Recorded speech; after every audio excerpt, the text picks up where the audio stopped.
بسم اللہ الرحمن الرحیم۔ السلام علیکم، میں شکی ملک آپ کی خدمت میں حاضر ہوں۔ بدقسمتی سے آج کا دن تحریک انصاف اور عمران خان کے لیے اچھا دن ثابت نہیں ہوا، کیونکہ آج کے دن کا آغاز ہی تحریک انصاف اور عمران خان کے لیے بری خبروں سے ہوا۔ تحریک انصاف کو یہ امید تھی کہ آج توشہ خانہ 2 کا کیس جو ہے اس حوالے سے بڑا فیصلہ سامنے آئے گا اور عمران خان کی بریت کا حکم آ سکتا ہے، اور اسی طرح اسلام آباد ہائی کورٹ سے بھی ایک بڑے فیصلے کی امید تھی، جبکہ عمران خان سے ملاقاتیں بھی آج شیڈول تھیں۔ لیکن یہ ساری کی ساری خبریں جو ہیں یہ تحریک انصاف کے لیے بری خبریں ثابت ہوئی ہیں، کیونکہ نہ تو کوئی اچھا فیصلہ آیا اور نہ ہی ملاقات ہو سکی۔ جو ملاقات کے لیے گئے وہ گرفتار ہو گئے۔ لیکن اس سے بھی بڑی خبر سامنے آ رہی ہے، بلکہ دھماکہ دار خبر ہے، اور خبر یہ ہے کہ سابق چیف جسٹس قاضی فائز عیسیٰ کی اہم ترین عہدے پہ واپسی ہونے جا رہی ہے۔ اور اگر قاضی فائز عیسیٰ کی واپسی ہوگی تو ڈیفینیٹلی سب سے زیادہ کسی کو تکلیف اگر ہوگی تو وہ عمران خان اور تحریک انصاف ہے، کیونکہ عمران خان اور تحریک انصاف نے قاضی فائز عیسیٰ کی ذات اور ان کے نام سے اللہ واسطے کا بیر جو ہے وہ اپنا جما رکھا ہے۔ حالانکہ قاضی فائز عیسیٰ نے ان کے خلاف کسی قسم کا کوئی غیر آئینی غیر قانونی نہ کوئی فیصلہ دیا نہ کوئی اقدام کیا، بلکہ جہاں پہ تحریک انصاف کو ریلیف دیا جانا ضروری تھا آئین اور قانون کے مطابق وہ ریلیف دیا، اور جہاں پہ تحریک انصاف کو ریلیف نہیں مل سکتا تھا، جہاں پہ ان کو سزا ملنا لازم تھا، انہوں نے ان کو ریلیف نہیں دیا۔ لیکن تحریک انصاف اور عمران خان کا پرابلم یہ ہے کہ یہ کوئی سیاسی اور جمہوری سوچ نہیں رکھتے، بلکہ ایک کلٹ کی سوچ ہے، اور کلٹ یہ ہوتا ہے کہ ایک لائن ہے، یا تو آپ ہمارے ساتھ ہیں یا ہمارے مخالف ہیں۔ اگر تو آپ نے ہمارے خلاف کوئی فیصلہ دیا یا کہ ہمارے کسی سوال پر آپ نے کوئی بہتر رسپونڈ کی بجائے کوئی نیگیٹو رسپونڈ دیا، یا آپ نے اس پر کوئی اور سوال اٹھا دیا، تو تب بھی آپ اس دائرے سے باہر کنسیڈر کیے جائیں گے، چونکہ کلٹ کا یہ ایشو ہوتا ہے نا، تو یہ کلٹ ہے، تو اس لیے ان کو قاضی فائز عیسیٰ سے تکلیف ہوتی ہے۔ اب قاضی فائز عیسیٰ کی واپسی کے حوالے سے جو دھماکہ خیز خبر ہے، اس پر آنے سے پہلے 2-4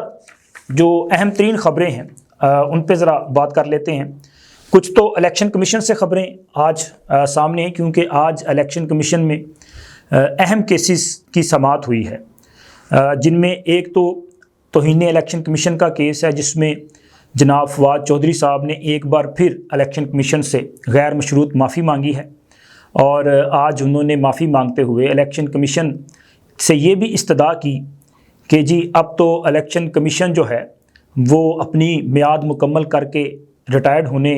والا ہے، تو لہٰذا ان کی معافی کو تسلیم کر لیا جائے اور معاملے کو ختم کر دیا جائے۔ اس معاملے پر بھی الیکشن کمیشن نے مزید کارروائی جو ہے وہ 10 دسمبر تک ملتوی کی ہے۔ اسی طرح تحریک انصاف کے سینیٹر سیف اللہ ابڑو صاحب جو ہیں ان کی نااہلی کا معاملہ ہے، اس پر بھی جو ابڑو صاحب ہیں ان کے وکیل کی طرف سے اس ریفرنس پہ اعتراض کیا گیا ہے۔ اس پر بھی سماعت جو ہے وہ 3 دسمبر تک ملتوی کر دی گئی ہے، اور عادل بزئی صاحب یہ بلوچستان سے 8 فروری 2024 کے انتخابات میں منتخب ہوئے تھے، اور انتخاب کے بعد انہوں نے مسلم لیگ نون میں شمولیت اختیار کی تھی، لیکن بعد ازاں اچانک انہوں نے حکومتی بینچوں سے بیٹھنے سے انکار کیا اور جا کے اپوزیشن کے ساتھ بیٹھ کے ابھی حالیہ یہ جو ترامیم ہوئی ہیں 26ویں آئینی ترمیم، اس میں انہوں نے 26ویں آئینی ترمیم کے حق میں ووٹ نہیں دیا، اور قانون کے مطابق اگر کوئی بھی آزاد رکن کسی سیاسی جماعت میں شمولیت اختیار کر لیتا ہے تو پھر اس کا بیان حلفی جو ہے وہ وڈرا نہیں ہو سکتا، یعنی کہ یہ نہیں ہو سکتا کہ وہ سال 6 ماہ بعد یا ہفتے 10 دن بعد ہی سوچے کہ نہیں جی مجھ سے غلطی ہوئی اور میں یہ اپنا بیان حلفی واپس لینا چاہتا ہوں۔ نہیں، یہ ون ٹائم اپرچونٹی ہوتی ہے، اور جو کہ گزٹ نوٹیفیکیشن جاری ہونے کے بعد 3 دن تک کا وقت ہوتا ہے۔ ہاں، اگر وہ چاہیں تو انڈیپینڈنٹ کیپیسٹی میں وہاں پہ بیٹھ سکتے ہیں اور بطور ممبر اپنا حق ادا کر سکتے ہیں، لیکن چونکہ اگر انہوں نے کسی پولیٹیکل پارٹی کے ساتھ ایفیلیشن ان کی ہو گئی، وہ شمولیت اختیار کر گئے، تو پھر ان کے پاس کوئی چانس نہیں ہے کہ وہ پارٹی ڈسپلن کی خلاف ورزی کریں. اگر خلاف ورزی کریں گے تو بالکل اسی طرح ان کے خلاف جو ہے ڈیفیکشن کلاس کے تحت کارروائی ہوگی جس طرح کہ کسی بھی ایسے رکن اسمبلی کے خلاف کارروائی ہو سکتی ہے جس نے پارٹی ٹکٹ پر الیکشن لڑا ہو. تو عادل بزئی صاحب چونکہ اپنے بیان حلفی سے منحرف ہوئے تو ان کے خلاف میاں محمد نواز شریف جو کہ مسلم لیگ نون کے صدر ہیں انہوں نے ریفرنس اسپیکر صاحب کو بھیجا. اسپیکر صاحب نے وہ ریفرنس الیکشن کمیشن کو بھیج دیا. الیکشن کمیشن میں اس معاملے پر سماعت تھی. عادل بزئی صاحب جو ہیں ان کے وکیل کی طرف سے آج ایک منفرد پوائنٹ جو ہے سامنے رکھا گیا. انہوں نے کہا جی وہ جو پرانا بیان حلفی تھا وہ جعلی تھا اور یہ جو تحریک انصاف یا سنی اتحاد کونسل میں شمولیت کے حوالے سے ان کا بیان حلفی ہے یہ اصل بیان حلفی ہے. اب دیکھیں کہ فروری کے بعد اب نومبر کا مہینہ چل رہا ہے اور اکتوبر میں یہ آئینی ترامیم ہوئی تھی. تو فروری سے اکتوبر تک یعنی کہ کوئی 6-7 ماہ کے دوران عادل بزئی صاحب کو کبھی اس بات کا خیال نہیں آیا کہ وہ ایک جعلی بیان حلفی پہ حکومتی بینچوں پہ بیٹھے ہوئے ہیں.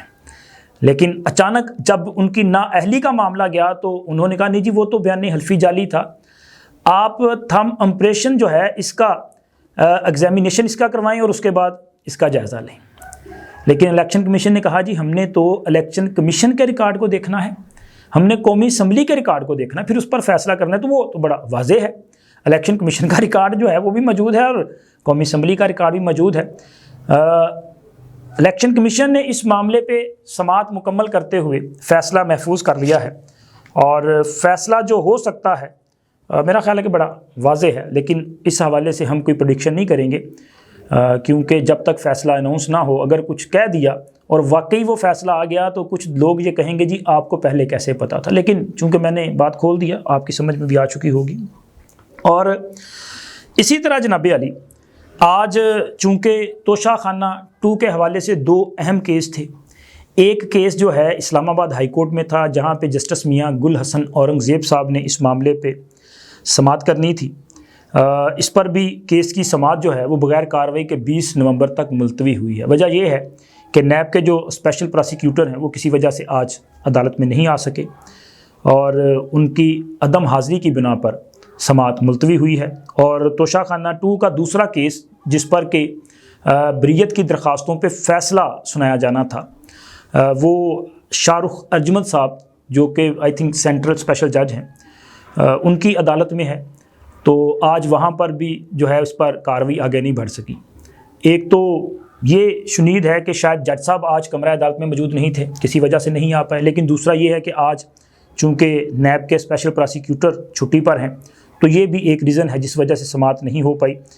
اب اس کیس پر بھی تحریک انصاف والوں کو بڑی امیدیں تھیں کہ آج بشرا بی بی اور عمران خان کے لیے کوئی بڑا فیصلہ آ سکتا ہے کیونکہ ابھی حالیہ دنوں میں جس قسم کے فیصلے آ رہے ہیں, جس قسم کی وائبس آ رہی ہیں اور ہواؤں کا رخ جو بدلا ہے اسپیشلی بشرا بی بی کی رہائی کے بعد, ٹرمپ کے کامیاب ہونے کے بعد جو چیزیں سامنے آ رہی ہیں تو اس سے لگ یہ رہا تھا کہ تحریک انصاف والوں کو کہ آج اچھی خبر ملے گی. لیکن فیصلہ نہیں آیا. تو میں تھوڑی سی اس پہ ذرا کلیریفیکیشن کر دوں کہ بنیادی طور پہ اسی کیس میں اسی معاملے پہ جج صاحب پہلے بھی بریت کی درخواستیں خارج کر چکے ہیں اور یہ معاملہ اسلام آباد ہائی کورٹ میں گیا تھا. اسلام آباد ہائی کورٹ نے اسے ریمانڈ بیک کیا اور کہا کہ یہ جو فیصلہ ہے ٹرائل کورٹ کا اس میں ریزننگ نہیں دی گئی, تو لہٰذا جج صاحب جو ہیں درخواستیں مسترد کرنے کے حوالے سے جو وجوہات ہیں وہ شامل کریں. تو میرا خیال ہے کہ فیصلہ وہی رہے گا, اس میں جو وجوہات ہیں وہ شامل کر دی جائیں گی. اور اس کے علاوہ ایک اور اہم ڈیولپمنٹ کہ آج منگل کا دن ہے اور آپ کو یاد ہوگا کہ اسلام آباد ہائی کورٹ نے آج تحریک انصاف کے سیاسی جو رہنما ہیں ان کو عمران خان سے ملاقات کی اجازت دی تھی اور حکم دیا تھا کہ ان کی آج ملاقات کروائی جائے. اور آج تحریک انصاف والے تیاری کر کے گئے تھے کہ ملاقات ہوگی لیکن انہیں سرپرائز مل گیا ہے. ابھی جس وقت یہ ویڈیو ریکارڈ کی جا رہی ہے اس سے چند لمحے قبل یہ خبر جو ہے وہ سامنے آئی ہے کہ راولپنڈی پولیس نے دفعہ 144 کی خلاف ورزی کی بنیاد پر تحریک انصاف کے رہنماؤں کو گرفتار کیا ہے. جن میں 3 اپوزیشن لیڈر ہیں، یہ اہم عہدہ ہوتا ہے۔ ایک عمر ایوب صاحب جو کہ قومی اسمبلی میں اپوزیشن لیڈر ہیں، ایک شبلی فراز صاحب جو کہ سینٹ میں اپوزیشن لیڈر ہیں، اور جناب احمد خان بھچر صاحب جو کہ پنجاب اسمبلی میں اپوزیشن لیڈر ہیں، یہ شامل ہیں۔ اسی طرح اسد کیسر صاحب، حامد رضا صاحب، اور حالیہ حمزہ صاحبہ کے بارے میں بھی یہ خبر ہے کہ انہیں بھی گرفتار کیا گیا ہے۔ ویسے جس وفد نے ملاقات کے لیے جانا تھا اس میں جناب علامہ راجہ ناصر عباس صاحب کا نام بھی شامل تھا، لیکن گرفتار شدگان میں ابھی جب یہ ویڈیو ریکارڈ کی جا رہی ہے تب تک وہ نام سامنے نہیں آیا کہ شاید ان کو گرفتار کیا گیا یا نہیں۔ لیکن یہ بھی تحریک انصاف کے لیے سرپرائز ہے کہ عدالتی حکم کے باوجود ملاقات کروانے سے پہلے ہی انہیں گرفتار کر لیا گیا ہے۔ تو اب اس پر میں دیکھ رہا تھا کہ جیسے ہی یہ خبر سامنے آئی تو تحریک انصاف کے کچھ لوگ یہ دعویٰ کر رہے تھے کہ جی یہ بڑا قابل مذمت اقدام کیا ہے، اور اس پہ راولپنڈی کی پولیس نے اور انتظامیہ نے اور صوبائی حکومت نے توہین عدالت کی ہے، تو لہٰذا ان کے خلاف توہین عدالت کی کارروائی ہوگی اور اس معاملے کو ایسے نہیں جانے دیا جائے گا۔ تو میں دیکھ رہا تھا، دیکھیں کتنا چیزیں جو ہوتی ہیں نا بڑی اپنا وہ ٹیکنیکلی ہینڈل کی جاتی ہیں۔ عدالت نے حکم دیا تھا جیل سپرنٹینڈنٹ کو کہ جی آپ نے ملاقات کروانی ہے، کیونکہ درخواست تھی کہ جیل سپرنٹینڈنٹ اور جیل عملہ جو ہے وہ ملاقات میں رکاوٹیں پیدا کرتا ہے، اور انہیں اس بات کا پابند کیا جاتا ہے کہ آپ ایسا وہ جو ہے اپنا ایک انڈرٹیکنگ دیں کہ جی آپ سیاسی گفتگو نہیں کریں گے۔ تو عدالت نے کہا کہ جی سیاسی گفتگو بھی یہ کر سکتے ہیں اور ان کو ملاقات کی اجازت بھی ہوگی، اور ہدایت جاری کی گئی تھی جیل سپرنٹینڈنٹ کو۔ اب جیل سپرنٹینڈنٹ صاحب کا جو دائرہ اختیار ہے وہ تو جیل کے اندر ہے، اب جیل کے باہر کیا ہو رہا ہے وہاں پہ وہ کیسے معاملات کو ہینڈل کر سکتے ہیں؟ تو ویسے میرا خیال ہے کہ کوئی اچھا جسٹر تو نہیں دیا انتظامیہ نے ان کو گرفتار کر کے۔ اگر ملاقات ہو بھی جاتی تو کون سا بڑا عذاب نازل ہو جانا تھا، اس سے پہلے کتنی بار ملاقات کی ہے۔ لیکن یہ کارروائی جو ہے یہ میرا خیال ہے کہ جو اسٹریٹجی چینج ہو رہی ہے اس کو عیاں کر رہی ہے، یا کہ پھر تحریک انصاف جس قسم کا پرسیپشن بلڈ کر رہی ہے اس کو کاؤنٹر کرنے کی کوشش کی گئی کہ وہ جی اب ٹرمپ آ گیا ہے تو حالات بدل گئے اور حکومت لملیٹ ہو گئی۔ تو یہ کارروائی کر کے میرا خیال ہے کہ وہ جو تحریک انصاف ایک بیانیہ بنا رہی تھی اپنے کلٹ کی تسکین کے لیے کہ جی ابو جی آئیں اور اب لگ پتہ جائے گا، تو یہ کارروائی کر کے ان کو جواب دیا گیا ہے کہ نہیں پتر حالے نہیں۔ تو دیکھیں کہ اب ان کے خلاف پرچہ درج ہوتا ہے یا کہ پھر ان کو وارننگ دے کے چھوڑ دیا جاتا ہے۔ تو اب آتے ہیں جناب اپنے ویلاگ کی جو مین سٹوری ہے کہ جدا وہ تھم نیل پہ آپ نے پڑھا ہوگا مزے تے میا ہن آن گے، کیونکہ جناب قاضی فائز عیسیٰ صاحب کی اہم عہدے پر واپسی کا معاملہ ہے، اور یہ خبر جو ہے ایک بہت بڑے ٹی وی چینل کی طرف سے جو ہے وہ نشر کی گئی ہے، اور ظاہر ہے کوئی بھی ٹی وی چینل جو ہے وہ اپنی کریڈیبلٹی پر تو کوئی سوال نہیں اٹھنے دے گا نا۔ اور ان کی جو خبر ہے یہ خبر ہے آج ٹی وی کی، اور آج نیوز کے مطابق موجودہ جو چیف الیکشن کمشنر ہیں سلطان سکندر راجہ صاحب، ان کی ریٹائرمنٹ میں تقریباً کوئی 2.5 ماہ باقی ہیں، انہوں نے جنوری میں ریٹائرڈ ہونا ہے، اور ظاہر ہے یہ ایک بڑا آئینی عہدہ ہے۔ تو قاضی فائز عیسیٰ صاحب کے لیے حکومتی حلقوں میں اس بات پہ غور کیا جا رہا ہے بڑی سنجیدگی کے ساتھ کہ قاضی فائز عیسیٰ کو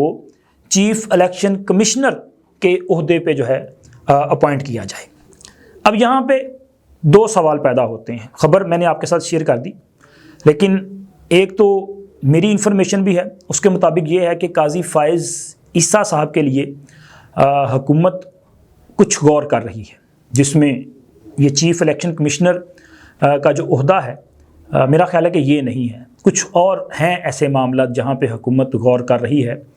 اور انہیں کہیں نہ کہیں اس سسٹم میں اکاموڈیٹ کرنے کی کوشش کی جا رہی ہے، لیکن دیکھیں کہ وہ اس حوالے سے حتمی فیصلہ کیا ہوتا ہے۔ لیکن چیف الیکشن کمشنر میرا خیال ہے کہ قاضی فائز عیسیٰ سابق چیف جسٹس ہیں، اور چیف جسٹس کا جو ایک کیلیبر ہے، جو عہدہ ہے، وہ اپنا چیف الیکشن کمشنر سے بہت ابو ہے۔ ہاں سپریم کورٹ کے سابق جج صاحب ہیں ایک، ان کے نام پر غور ہو رہا ہے، ساتھ ہو سکتا ہے کہ ان کے حوالے سے حکومت کوئی بڑا فیصلہ کر لے، لیکن پرابلم یہاں پہ یہ ہے کہ چیف الیکشن کمشنر کا تقرر قائد ایوان اور قائد حزب اختلاف یعنی کہ وزیر اعظم اور اپوزیشن لیڈر نے مشاورت سے کرنا ہے۔ پہلے وہ اس پہ مشاورت کریں گے اور کسی حتمی فیصلے پہ نہ پہنچ پائے تو معاملہ جو ہے وہ پارلیمانی کمیٹی کے پاس جائے گا، پھر وہاں پہ اس پہ غور و خوض کیا جائے گا۔ لیکن ابھی جو 26ویں آئینی ترمیم میں کچھ چینج کیا گیا ہے اس میں اگر اتفاق رائے نہ ہو تو پھر جو موجودہ عہدیدار ہیں یعنی کہ چیف الیکشن کمشنر اور دیگر جو الیکشن کمیشن کے ممبران ہیں وہ تا وقت اپنی ذمہ داریاں ادا کرتے رہیں گے جب تک اگلا تقرر نہیں ہو جاتا۔ تو اگر اتفاق رائے نہ ہو تو پھر سلطان سکندر راجہ صاحب جو ہیں وہ تو غیر معینہ مدت تک کنٹینیو کریں گے۔ اور یہ بھی ہے کہ اس معاملے پہ یہ جو تقرری ہے اور اس پروسیس کو سپریم کورٹ میں چیلنج بھی کیا جا سکتا ہے، اور اگر تحریک انصاف اس معاملے کو چیلنج کرتی ہے کہ جی سلطان سکندر راجہ کنٹینیو کرتے ہیں یا کہ قاضی فائز عیسیٰ کے حوالے سے بھی فیصلہ ہوتا ہے یا کوئی بھی نام جو ہے وہ پینل کی صورت میں جاتے ہیں، تو سپریم کورٹ کیا کرے گی؟ سپریم کورٹ میں اب آئینی معاملات پہ آئینی بینچ نے فیصلہ کرنا ہے، اور آئینی بینچ کے سربراہ جو ہیں وہ امین الدین خان صاحب ہیں۔ ججز کا تقرر بھی کیا جا چکا ہے، اور اب وہ جو کمیٹی ہے 3 رکنی کمیٹی آئینی بینچز کی تشکیل کے حوالے سے اس کی آج میٹنگ بھی ہوئی ہے۔ اس معاملے پہ انشاءاللہ اگلی ویڈیو میں ڈیٹیل سے بات کریں گے، چونکہ پھر یہ بہت لمبا ہو جائے گا ویلوگ، تو حتمی پھر فیصلہ تو ادھر چلا جائے گا اگر اس کو چیلنج کیا جاتا ہے۔ تو میرا خیال ہے کہ دونوں صورتوں میں عمران خان اور تحریک انصاف کے لیے یہ کوئی اپنا خوشی کا باعث خبر نہیں ہوگی، تو ان کے لیے اسی قسم کی تکلیف کا سامنا کرنا پڑ سکتا ہے جس قسم کی ابھی ملاقات کے لیے جانے والوں نے سامنا کیا ہے۔ وقت کی آپ سمجھ چکے ہو گے۔ اب تک اتنا ہی، اللہ حافظ۔